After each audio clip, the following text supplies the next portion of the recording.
Tiba-tiba datang di Masjid Jami dengan pakaian seragam, angkat tombol pistol. Mana penghafal? Anak-anak takut, siapa yang mencari penghafal? Oh, ternyata dia panggil teman-temannya yang dulu sama-sama nyantri pergi ke lesehan Jetpur.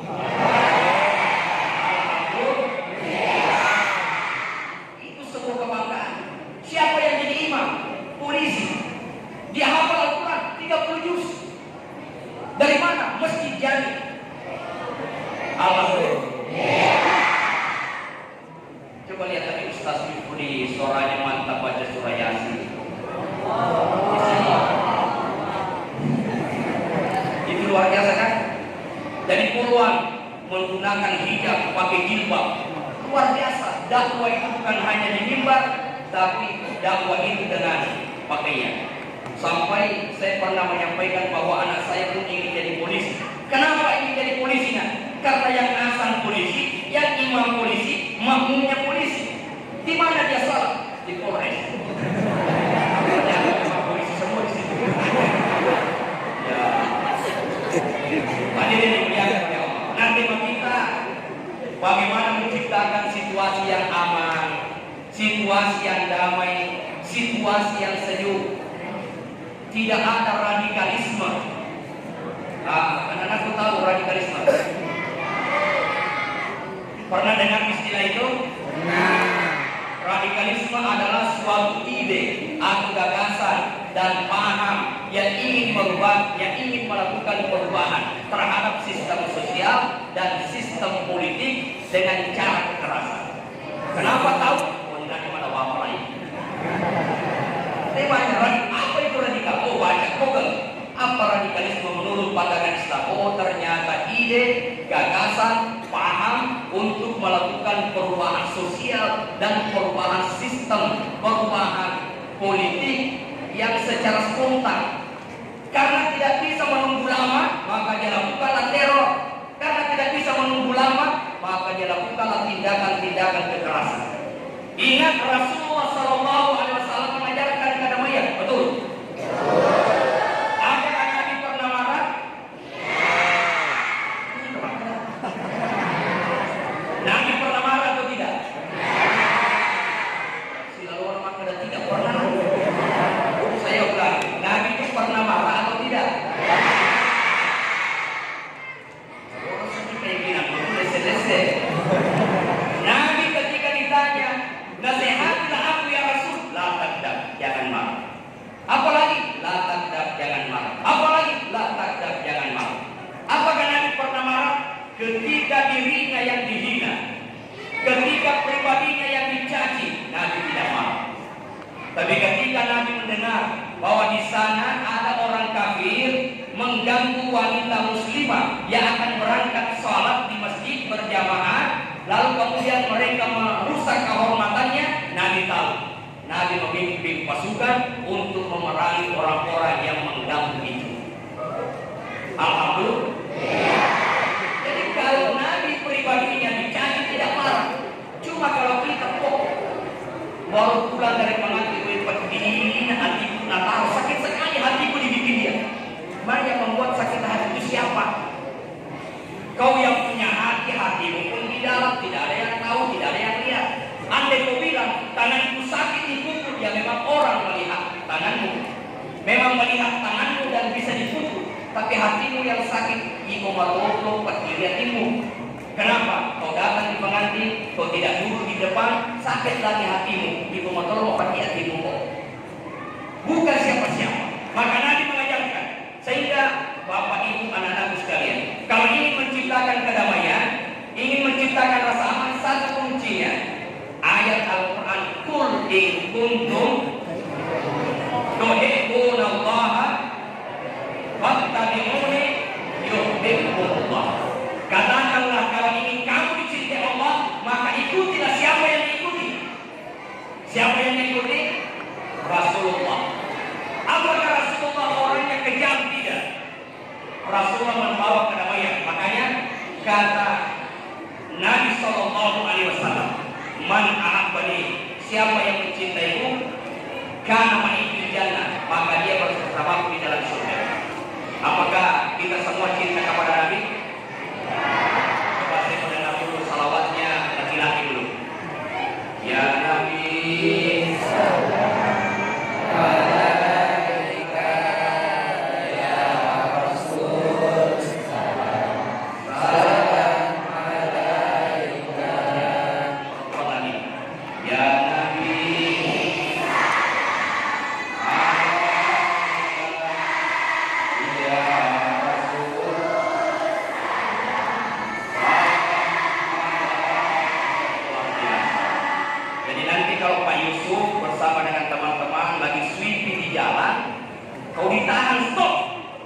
Dari mana kamu? MTS Asadiya Putri 1. Mana sih? Ya Nabi. Alaika Isa Pak Yusuf dan kawan-kawan mengatakan, ya Rasul. Salam alaika. Mana sih? Ya Habib. Salam alaika. Joker-jokernya bro.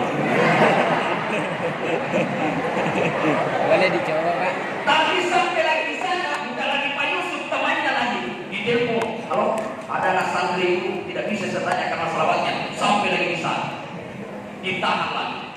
Baru pakai selawat, jangan dulu selawat. Saya yang selawat. Ternyata polisinya yang selawat duluan. Karena sudah tidak bisa lagi selawat, karena didahului oleh Pak Polisi, kamu dipikir ditanyalah tentang SIM, STNK. Kamu yang salah. Kenapa tidak bawa SIM? Betul. Kalau kalian ditilang oleh polisi tanpa ada surat-surat, yang salah polisi atau kamu? Yang salah siapa? Polisi atau kamu?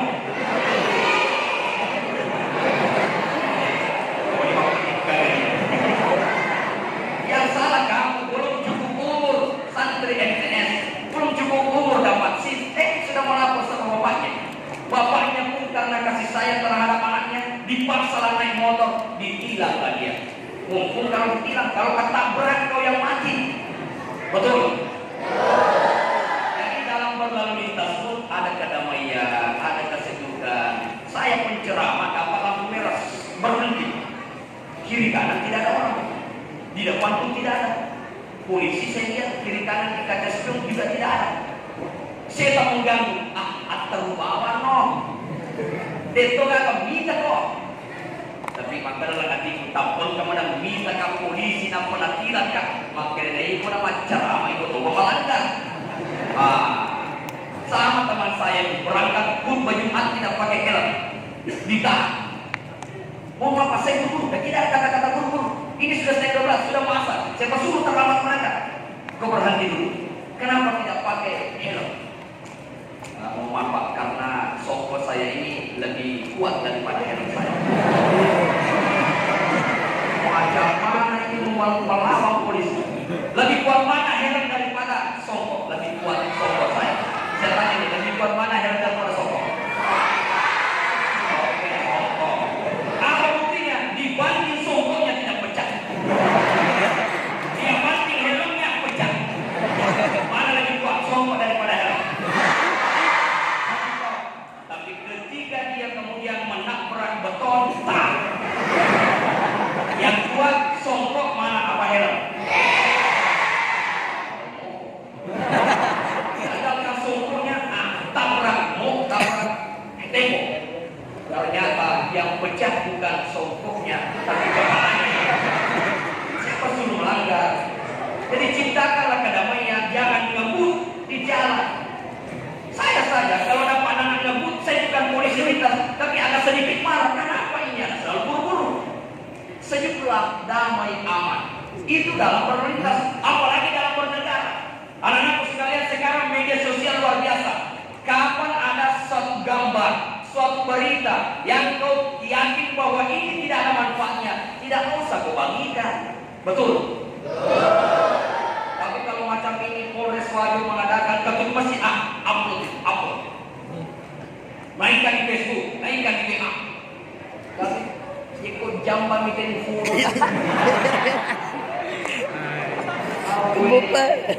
Ada manfaat atau tidak? Baru kata-kata mendengli. Astagfirullah. Coba. Apa ada manfaat? Tidak ada manfaat. Tapi kalau kawanmu yang lagi baca Al-Quran, coba lihat si itu hafalannya tinggal 1 juz untuk menghatamkan 30 juz. Doakan supaya istiqomah. Amin, amin, amin. Jadi itu jambang. Siapa yang mendoakan? Jadi yang apalagi media, apalagi berita yang tidak benar, jangan. Tapi yang manfaat silahkan. Ada yang kemudian membaca Al-Quran, ibu-ibu usia lanjut masih kuat, matanya melihat Al-Quran, posting itu. Kenapa? Positif.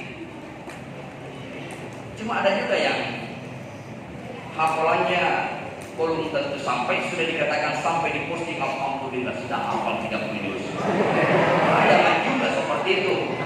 Nah, adik-adikku, anak-anakku semua, saya ini cuma hafal 3 juz. Tapi alhamdulillah dengan 3 juz saya bisa ke Malaysia, bisa ke Samarinda, bisa ke Kalimantan Utara. Dengan 3 juz itu baru 3 juz, sudah bisa ke mana-mana. Apalagi 30 juz. Kalau ibu-ibu dari Polres, oh banyak juz yang dihafal.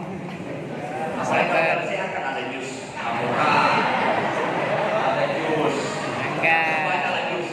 Kita juga amal. Tapi tidak boleh jangka pendek. Anak-anakku perlu tahu bahwa di Polres Wajo ini mereka banyak yang pandai baca Al-Quran. Alhamdulillah. Sholat berjamaah luar biasa. Kalau azan berkumandang, mereka tinggalkan semua pekerjaan, berangkat menuju sholat berjamaah. Coba lihat di Masjid Raya, Istiqamah, Jalaju. Kalau ada polisi yang lewat azan berkumandang, coba mimite. Napali patu motor nampak lemah dari jam. Betul.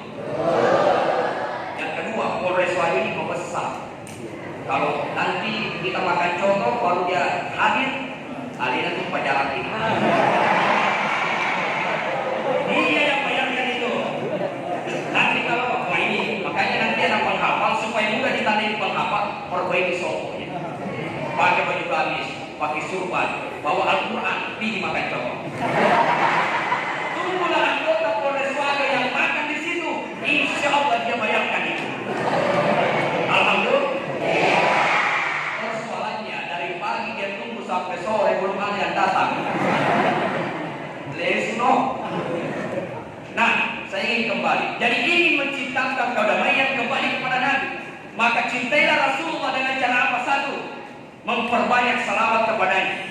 Inna Allah, sesungguhnya Allah, wa malaikatahu, dan para malaikatnya, yusalluna ala Nabi, bersalawat kepada Nabi. Ya ayyuhalladzina amanu, wahai orang-orang yang beriman, sallu alaihi wa sallimu. Di setiap hari Allahumma sholli ala Muhammad. Suami menyebut nama Muhammad, istri tidak cemburu. Istri menyebut nama Muhammad, suami tidak cemburu. Begitu mulianya Rasulullah, tidak ada yang cemburu.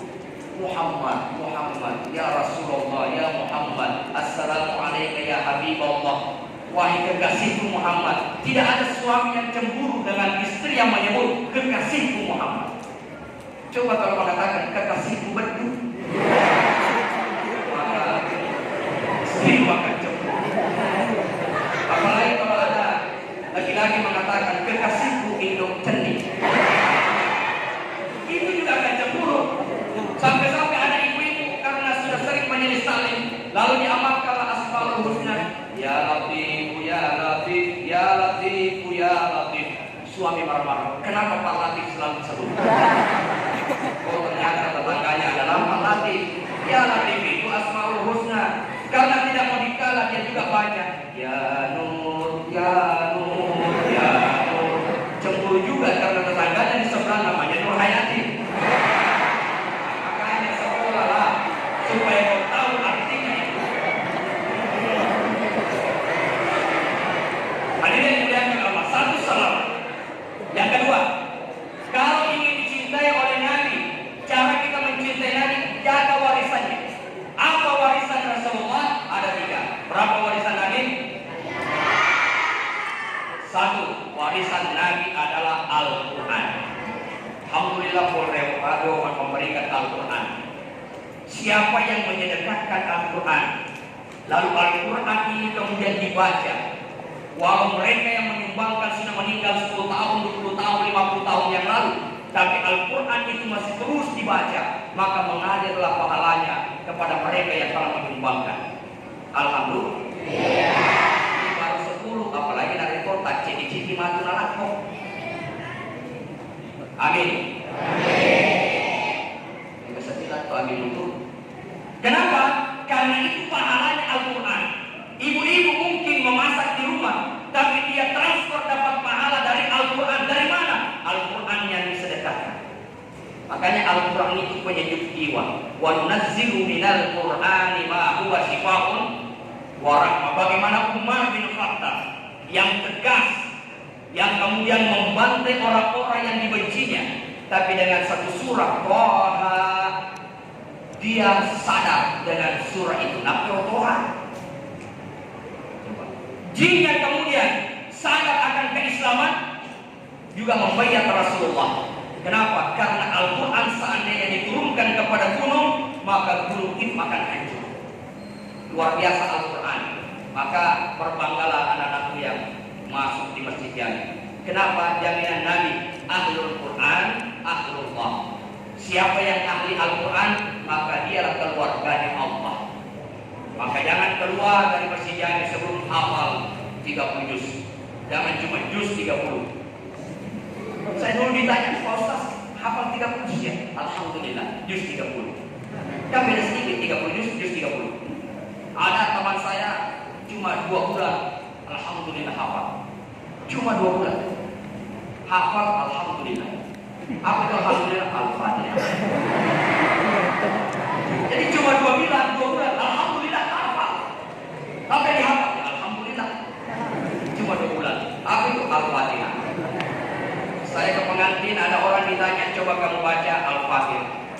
Dia tidak tahu apa itu Al-Fatihah. Saya tidak tahu Pak Imam apa itu Al-Fatihah. Saya tidak pintar baca Al-Fatihah.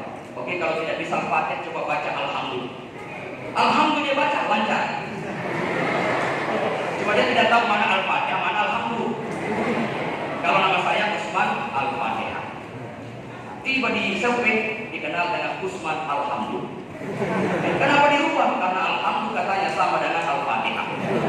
Saya pun tersinggung, saya tidak jadi tersinggung. Nah, ini yang dimuliakan Allah. Yang kedua, Al-Quran jaga, itu warisan Nabi. Yang kedua, apa warisan Nabi? Akhlakul karimah. Kalau orang mencontoh akhlak Rasulullah, akan tercipta kedamaian. Tidak ada perselisihan, tidak ada kekerasan. Apakah Nabi pernah melakukan kekerasan? Tidak. Ketika Ummu Jamil, tahu namanya Ummu Jamil?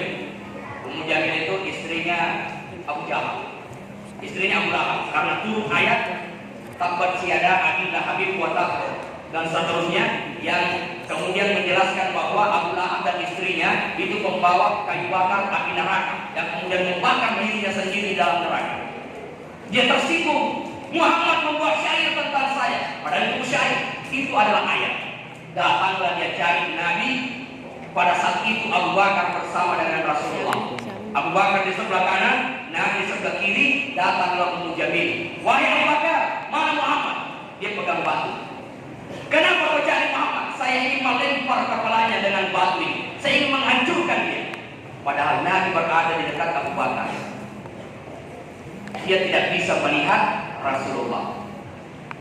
Lalu setelah marah dia pergi. Lalu Abu Bakar berkata, ya Rasulullah, engkau berada di sampingku, kenapa dia tidak melihatmu?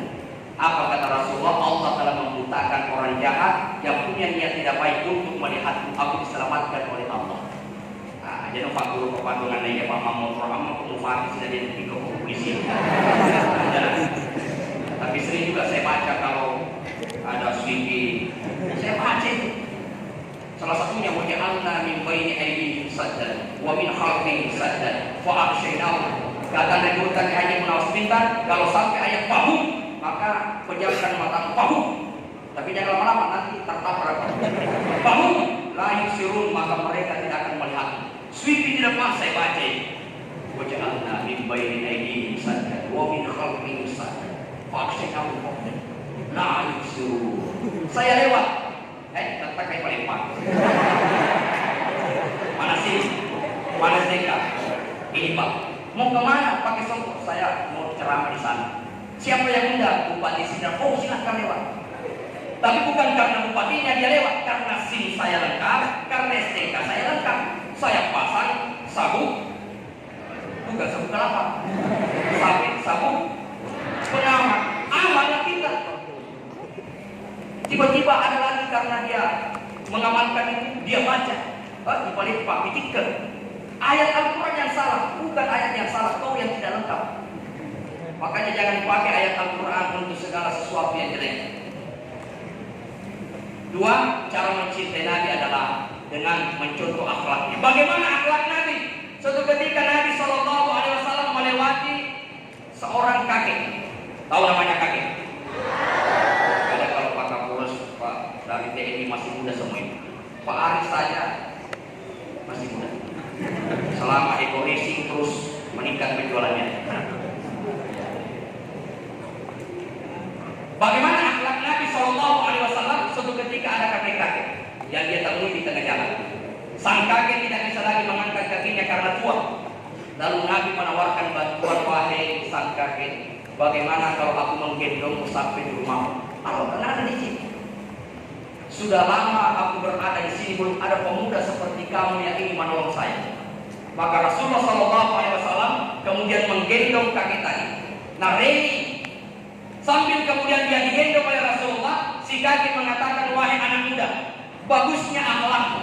Satu pesan saya kepadamu, jangan kau pernah percaya terhadap seorang yang bernama Muhammad. Karena Muhammad itu pembohong, Muhammad itu tukang sihir, Muhammad itu pembuat syair, Muhammad itu tukang dukun. Padahal siapa yang menggendongnya? Muhammad. Coba kalau kita ada yang digendong, kejelekan kita yang dibahas di belakang. Jangankan digendong, kita naik motor, dia tidak kenal. Oh, Pak Anies itu begini. Padahal kita yang disebut. Kira-kira lagi gue ikut gamenya. Wah, kira mati cek tabu kalau mau. Sampai kamu isi buku Natali tahu. Tapi jago kok, nanti mang isi buku cek kamar batang memang. Tapi Rasulullah ternyata ketika mendengar bahwa Muhammad itu pembohong, Muhammad itu orang jelek, Muhammad itu tukang sihir, malah dia memperbaiki cara gendongannya. Bahkan sudah bisa sampai di rumah si kakek, malah Rasulullah mengajaknya untuk keliling-keliling sambil digendong itu. Untuk apa? Agar si kakek merasakan kehangatan gendongan Rasulullah. Luar biasa kan? Benjeke bangsa tadi paling sore, alalan. Ya Tuhan murah ko ya Tuhan malibengsi, pangigurang. Jamin cerita kan leso alalan no. Masa dewasa saja ada kayak leso no. Tapi Rasul tidak, lebih memperbaiki gendongannya sampai di sana. Lalu didudukkanlah si kakek dengan cara yang lembut. Lalu Nabi berkata, sang kakek semoga tetap sehat. Saya permisi lebih dulu. Apa kata si kakek? Wahai anak muda, sebelum engkau meninggalkan aku, saya ingin mengetahui siapa namamu, wahai anak muda. Kata Rasulullah, nama saya adalah Muhammad. Muhammad siapa? Muhammad yang kau katakan pembohong. Ya rumah sakit mabal iya kan, bening masa kalau gapok no. Ini kalau kanina ko tak amubi, tentu ko orang kandang. Apalagi ini kasih kakek tidak bisa lagi apa-apa. Si sepawe yang Pak Jadul Nabi Musa lutu. Tapi ternyata Nabi tidak. Nabi mendoakan semoga saya Muhammad yang ku anggap pembohong, yang ku anggap tidak saya lah. Wahai Muhammad, ternyata informasi yang saya dengar selama ini itu tidak tahu. Orang mengatakan Muhammad ini ternyata orang baik. Muhammad mengatakan orangnya tidak bagus, ternyata orang bagus. Wahai Muhammad, karena kemuliaan akhlakmu, aku masuk ke dalam Islam. Asyhadu an la ilaha illallah wa asyhadu anna Muhammadar Rasulullah. Betapa damainya Rasulullah. Tulle kamu apa kori? Tulle mah.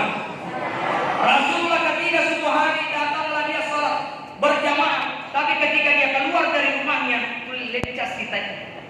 Ada manusia yang iseng memberikan kotoran di depan rumah Rasulullah. Terinjak kotoran itu, Rasulullah dengan sabar mengembuskan nafas dan kemudian menarik ke dalam-dalam. Dia sabar lalu membersihkan kakinya. Makanya nari lecak kita mana batal dulu atau tidak?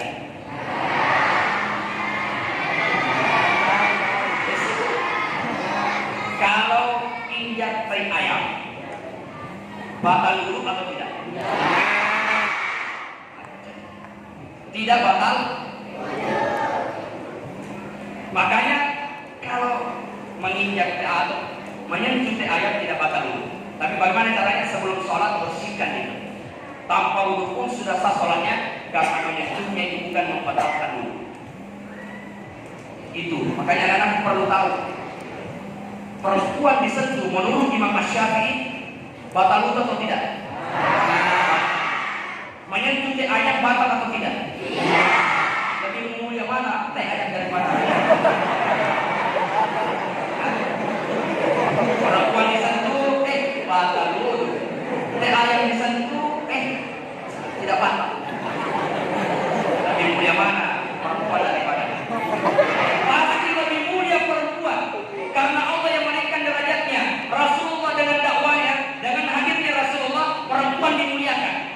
Tapi begitulah Islam mengajarkan, kalau perempuan yang kau sentuh, la taqrabu zina, jangan kau dekati zina. Kenapa? Karena semakin kau sentuh, maka akan tarikannya akan lebih mendalam dari itu. Tapi narik kau teman,